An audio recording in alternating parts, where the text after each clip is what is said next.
Gail Morgan, welcoming you to the Libertarian Counterpoint's Knuckleheads of Liberty podcast.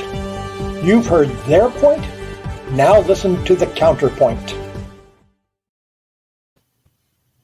Welcome to the Knuckleheads of Liberty podcast. We are coming at you on November 17th, 2021. We've been talking about how scary the Biden administration, but I guess, the only thing a little bit scarier than them appears to be the government in Kenosha, Wisconsin. But we'll get to that as the show goes on. First, let me introduce you to our panel. In our upper left-hand corner, we have Leon, the word Brathwaite, last word in Liberty. He is a retired engineer in the state of California. In upper right-hand corner, we have our screaming eagle of freedom, Tim Everett. He is a pilot in the state of California. My name is Jason McPhee, and I'll be your host today. Let's just get right into this. Rittenhouse, we talked about a little bit last week. I thought we might be just about done with it, but there were a few things we didn't get to, and the trial seems to be in deliberations with the jury, and it's almost wrapped up. Who knows? Maybe the decision will come out while we're doing our show. I don't know. Yes. Anyways, I tell you, it's a horror of horrors. Apparently, how this government operates in Wisconsin, the state of Wisconsin, and specifically Kenosha. These district attorneys seem to be doing everything they can to put themselves in legal training on what not to do if you're a lawyer in a court of law. One after another. And it really just is. It looks like there's very likely that there is going to be a mistrial, possibly with prejudice, meaning that it can't be retried again if the judge throws it out because of some of the misconduct of the prosecution, and we'll get into a little bit of that. There was there's a strong theme going on in this case, and that's one of the reasons why we're focused on it so much, is because so much of what it means to, I guess, be a libertarian and not be dependent upon government seems to kind of be wrapped up in this case a little bit. It's a case where the government's supposed to be, providing police protection to people, decides not to. Some people decide to stand up and, take some defense into their own hands, and the government appears to go after them instead of the people who are actually burning down the city. Just really weird. And in the closing arguments for the prosecution of all things, and if we can get this image now up here, this is an image from the prosecutors here, and this was in the rebut on closing, I believe, and it was the assistant prosecutor here, and he literally said that Kyle essentially should have taken a beating from the mob instead of shooting anybody. He said, "Sometimes everybody takes a beating. Sometimes," is what he said. He said, hey, he got a few scratches or whatever. Everybody takes a beating sometimes, and saying that Kyle should just let this mob, people who were literally bashing him in the head with things and chasing him, he should have just taken a beating. A child molester chasing him. Have you had your beating today? Yeah, exactly. but sorry. Go ahead. Somehow I missed my beating this morning. I hate to burst everybody's bubble, but I haven't had a beating in quite some time. So I guess I just should, go out with, go downtown San Diego with a sign on my back saying, "Kick me," or something. I should do that too. Maybe the state will provide these signs for you at some point. Yeah, I don't know. Maybe. Well, some of the things that this trial really brings up, and this is one of the common things that has been said by people, I guess, who want Kyle Rittenhouse to go to jail, or who seem to be defending the rioters there. And it brings up this question for libertarians. It says, certainly we're all for freedom to protest. I can't think of a libertarian who doesn't want people to be free to protest the government. Right. And in this case, if these protesters have a freedom of protest, that doesn't mean they're the only people who can protest, right? And standing up against them, if they are actually doing damage to you, if they're trying to destroy your property, that's also a form of protest. And and it brings up the question: why don't people have the freedom to also express themselves in any way? Whether it be to defend themselves from these protesters or to preach a message that's contradicting the protesters. Let me just throw that one out there for you guys and see if you guys want to kick that around a little bit. Jason, this is the second famous case of that where they are prosecuting an American citizen for either self-defense or defending their property. If you do recall, and we spoke about it on the show, the case of the McCloskeys in St. Louis, Missouri, right? These people, these BLM Antifa people, they broke down the McCloskeys' gate. They went onto private property. The McCloskeys got their guns and drove them off. But the McCloskeys were prosecuted for it. They actually pleaded guilty to some lesser charge or some kind of stuff and things like that. Now we have this case where people are protesting, and you're right, nobody's against protesting. But when they get into issues of violence, that is no longer a protest. It's now a riot. And riots are illegal everywhere in the State of the Union. Every single place in all 50 states in our union, rioting is illegal. Well, you wouldn't know it in Democrat-run cities. You wouldn't know this in Democrat-run cities. Yeah, exactly. I was just going to get to that point. What we have going on here is there's this large vacuum being created by the local governments in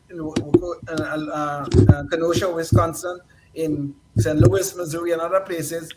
And when we have these vacuums and law enforcement occurring, we have people going to step in. The McCloskeys stepped in to defend their property. Kyle Rittenhouse, you can argue the fact, well, maybe he's a little kid, he had no right to be out at that hour in the night, blah blah blah. You can argue those points, and I'm willing to hear those arguments. But the fact of the matter, he was there. And we also had these guys who were also agitating, causing problems. All three of them. Okay? The first guy he shot, he was chasing him. He chased him into a parking lot. And Kyle Rittenhouse ended up shooting him. The second guy hit him with a skateboard. The guy, he was on the ground. He ended up shooting the guy. And the third guy pointed a gun at his head. And how in the world could anybody turn around and then prosecute this guy for defending himself? Rittenhouse I'm talking about now. How could you prosecute him for that? And in each case, he was retreating too. In each case. Exactly. So what is happening here is a very dangerous thing. It's dangerous to our liberties. I mean, the notion, the concept of self-defense is as old as time immemorial. That every human being have the right to defend themselves, regardless of the circumstances. You have the right to defend yourself and your property and your family. But what is happening now is these prosecutors are telling us, no, we don't. Because one prosecutor, in addition to the one you just raised, one prosecutor said that if you bring a gun to a situation, you lose your right of self-defense. Well, what if the other guy was swinging a bat at me? What am I supposed to do? I lose my right of self-defense if I happen to have a gun. He's swinging a bat. I can't shoot him. Well, this vacuum is being created here in our society, and it's dangerous. It really is. Well, and just to add on to what you were saying, Leon, I mean, this is one of the points the prosecutor said. Literally, I think he said that, why didn't Kyle just engage in a fist fight, with some stranger who's attacking him in the middle of the riot? So it's like, you brought a gun to a fist fight, and it's just sort of like, what? I mean, I guess police should just lay down their guns if a crazy person comes running at them and put up their dukes. Yeah. Anyway, sorry, you go ahead. I'm done with what I was saying. I don't know, Tim wanted to go. Well, yeah, the only thing I'd add is this is nothing new. I mean, this happens. It depends on the more democratically run states will have more tendency to try and prosecute clear-cut self-defense cases, and some of them not so clear-cut. But and sometimes they deserve to be worked out in a court of law. But Many times, these people. I mean, that's why if you are involved in with firearms, you get you get a lot of companies. There's 3 or 4 of them at least that exist to insure you for a self-defense shooting.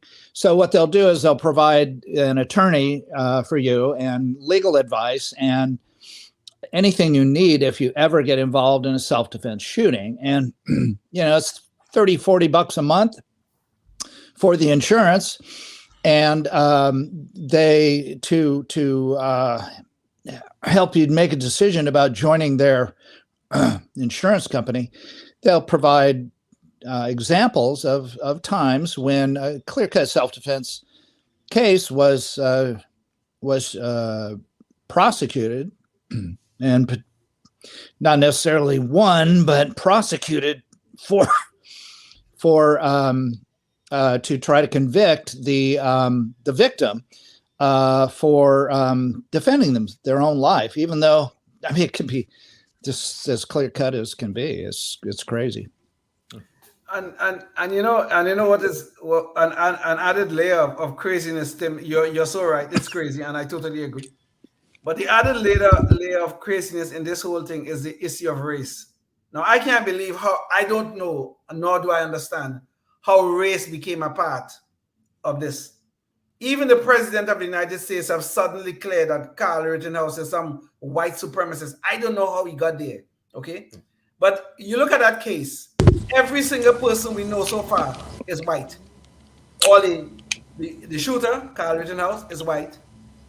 The 3 guys who were shot were white. Every witness I have seen, I don't know, maybe there might have been some that I didn't see. Every witness I've seen in the case is white. And I understand most of the jury is white, except for one person. You're telling me suddenly there's an issue of race here? That Kyle is a white supremacist, and all of a sudden we are talking about his white privilege and his preferential treatment in court and all this crazy stuff that we have seen on MSNBC. No, he's a black supremacist in a white body. I'm sorry, Tim, I didn't hear you. He's a black supremacist in a white body. He killed all these white guys because he's just, he's a black supremacist. Okay, that's just how he identifies, right? I mean,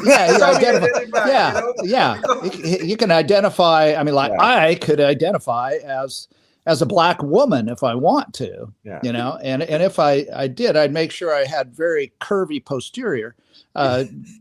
Because that's what I like. Just think. I mean, Kyle could righteously be offended if he identified as a black supremacist and Biden didn't recognize that. Yes, yes, exactly. I think he should sue the Biden administration and Joe Biden in particular for misgendering him. Then actually, we will get to that near the end of the show, Leon. You're crowding out our knucklehead noise patrol, and that's we got to leave that spot for Biden at the. and I'm going to need to go to the printer and get my good guy with guns thing. I'll be right back. Okay. Okay. It's a good time to go. We're going to get into some of the reasons why we think there might be a mistrial now, and so aside from one of the aside from a couple of things that the prosecution has already done. Aside from a couple of things that the prosecution has already done to, put themselves in a bad place, they have come out during the middle of trial and questioned why Kyle Rittenhouse was taking the fifth early on in the process. So this is apparently a no-no. I mean, the judge admonished him in the courtroom, saying that this is 50 years of case law, that you don't bring up the fact that somebody has used the fifth, as somehow an indication of their guilt. So, so already there is, some reason potentially, but now it turns out that the prosecution was hiding video from the defense. Apparently they had video available to them that they tried to use in their closing. And they didn't give it to the defense. So, I mean, this is something that there's recently been a motion this week to now to dismiss the case with prejudice, which means that he won't be able to be tried again. But, aside from that, there's even more disturbing things. And this is one of the things I wanted to bring up. If we get the image, it turns out that the FBI also apparently had video, and they had video with apparently some HD footage. And then that video supposedly just disappeared. Right. And this brings up a whole bunch of questions about, is the FBI being weaponized, in a lot of ways? I mean, aside from the Rittenhouse trial, and we'll get into that just a little bit, but we've seen a lot of other cases of that, and we'll jump into those things too. But, as far as with the case, it does bring up the fact that there were riots going on all of 2020, all over the country. Is there a lot of other footage that the FBI has showing crimes being committed all over the place that they haven't bothered to give to anybody? This kind of stuff is pretty scary, and the fact that they had evidence that the defense might have been able to use and might have benefited, Kyle Rittenhouse, and here they've just held on to it. I mean, who do they serve? Are they serving the people, or are they serving, some shadowy leaders out there? I mean, what's going on? Well, I think it's obvious that they serve the government. The FBI, a government agency, is going to serve the people? No, I don't think so. And whatever happened to the rules of discovery for, and why didn't the judge just throw that video out? Because it was never part of discovery, right? I mean, I guess, I don't know. I mean, I can't imagine how all of our cherished institutions, we're going to talk about the FDA, people quitting over this politicization of an organization that should never be politicized. And now we have an example here of either, I mean, I don't know, correct me if I'm wrong, but what happened to discovery? I thought the defense had to have everything that the prosecution has and vice versa. And, so how are you going to get a fair trial when the FBI or the CIA or the ABCs or the CDEs of the world are going to come up last minute and bring out this kind of nonsense? Well, and more to the point too, I'm not 100% sure, but I'm fairly certain about this. Even if the prosecutor discovers something and he doesn't decide to use it himself for his case, I think he's still supposed to turn it over if it's pertinent to the innocence or guilt of the defendant. He's not just supposed to hide it. I mean, that's not the purpose of the trial. This is the truth-finding ethical obligation to turn it over. Okay. Yeah. And especially if he's going to use it in the trial, he certainly has a legal and moral and ethical obligation to turn it over to the defense. Yeah, I guess we're just to conclude, this is just nothing but a witch hunt against Kyle Rittenhouse. That's all. Just a witch hunt. Of course it is, because he's the wrong color. Okay, he's the wrong color. He's white. So of course. Yeah, and he used an AR-15.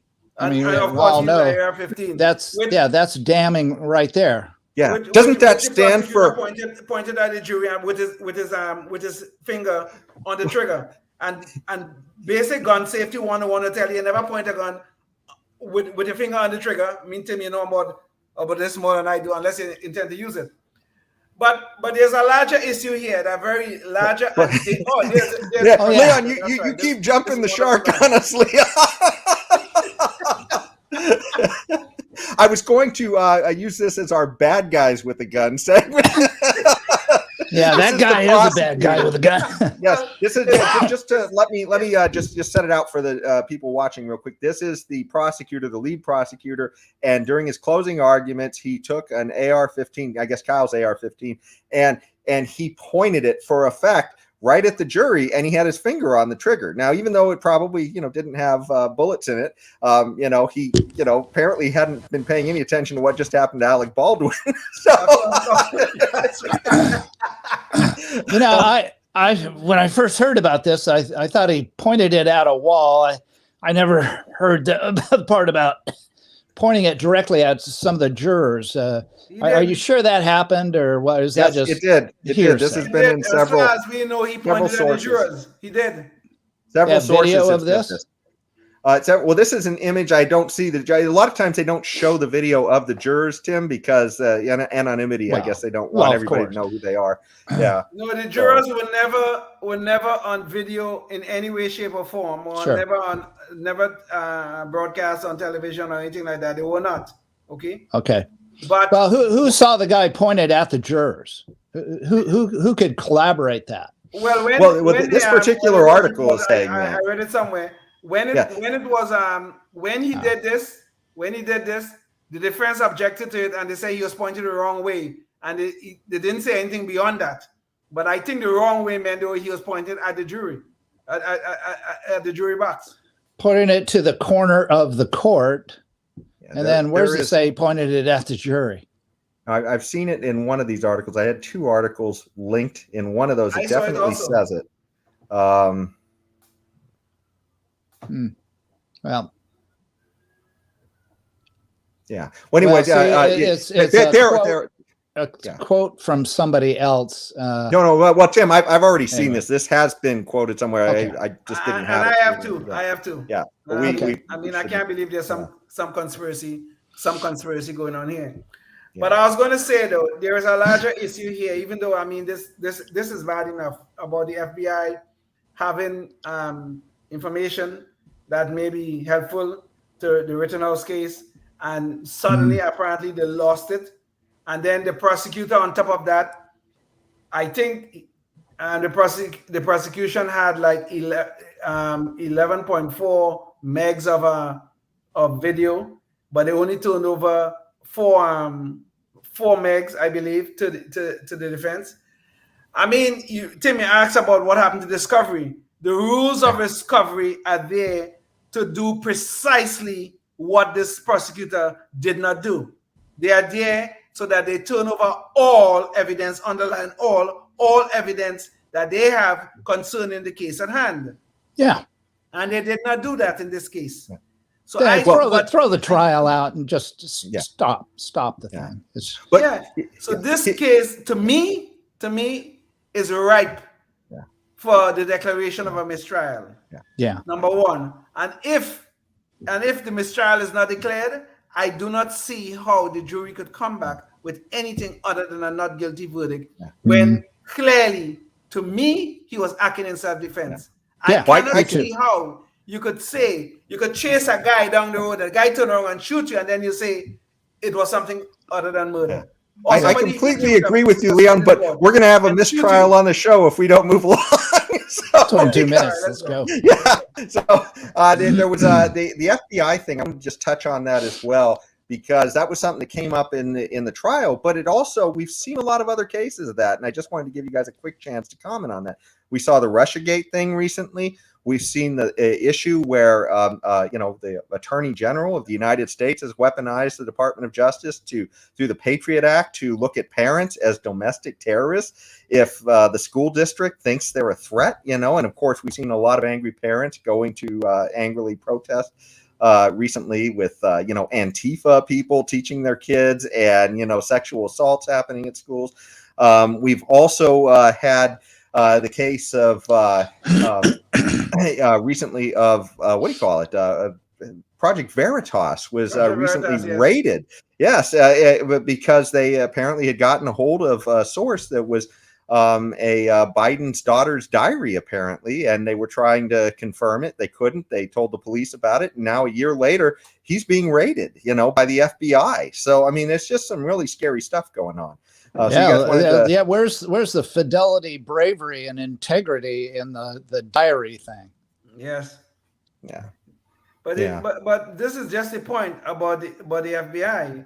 I think the FBI under Chris Wray is really out of control, and they are doing things that violate every constitutional norm that we have known that have been in existence since the founding of the Republic. Look at what happened with the Russiagate stuff. Oh, they were heavily involved with that. Look at what happened with this parental thing with Merrick Garland writing this letter to all the FBI field officers. Oh, we have to make sure about school officials are not being threatened when they couldn't find a single case case of any serious threat to school officials. Look at now, we're talking about Project Veritas and this Ashley Biden diary. These things cannot be accidents. They cannot be coincidence. There's something sinister going on within the FBI, which is supposed to be the premier law enforcement agency in the land and in the world. We are in scary times here, and we better be very, very careful, because Kyle Rittenhouse may end up in prison because of somebody put the thumb on the scale against him unjustly. Yeah. I pray for him. I really do. Yep, I think we all do, but it's time. I think we got on to Knucklehead Noise Patrol, because we are like just about out of time in the show, and that actually is a good way to tie up on this whole issue of what happened in Kenosha, because it takes us right back there. And who's our Knucklehead of the week? Well, we will. Good guys with guns next time, Tim. but we will. I mean, but as far as Biden goes, I mean. You know, he's our sort of our knucklehead of the week so many times, and he's essentially the cause of this, or part of the cause of this whole thing in Kenosha. At the beginning of the Jacob Blake trial, what essentially led to this whole rioting in Kenosha was a man, we talked about this before, who was shot by police, and he did everything he could to resist arrest. He fought with the police. He apparently did that fist fight thing the prosecutors were hoping for. He did. They did tasers, everything. They couldn't get him down. And eventually he went for a knife and they shot him. And Biden came out at the beginning of this and said the police should be charged before there was an investigation. There was an investigation later and they cleared the police. But it was just, you know, he came right out to score political points and said that. Well, you know, and not only that, but then during this trial, or, you know, he came out before Rittenhouse went on trial. And can we get an image of this, James? And he actually made a campaign ad that he used against Trump. And he talked about white supremacists in Kenosha, and he showed a picture of Kyle Rittenhouse. And so, of course, they're suing him now, or they're likely going to sue him for damages after this trial. So anyways, you guys want to take a quick shot? Presidents should just shut up about stuff like that. But go ahead, Leon. The president should shut up about everything, quite frankly, as far as I'm concerned. But anyway, you know, the Covington kids, I don't know if you remember, these are some kids from Kentucky, which was slimed by CNN and the Washington Post. They sued and they got a big settlement because of the libel that was directed at them. I hope and I pray that Kyle Rittenhouse will get off of this difficulty that he's now in, and he will sue Joe Biden, because he was not president at the time when he did this. So which will be great. He will sue him. He will sue CNN, MSNBC, the Washington Post, and the New York Times for the slime that they brought upon this guy. Call him a white supremacist without a single shred of evidence, and God knows all the other things that they've also called him. They had no evidence of any of this. So I hope he sue them, and sue them for a lot of money. Yeah, I can't imagine anything run worse than the Biden administration, but we see the Kenosha prosecutor's office is running him a close second, or maybe they're just angling for a position in his administration. But anyways, that's all the time we have for today, and thanks for joining us, and we look forward to seeing you at the next one. Until then.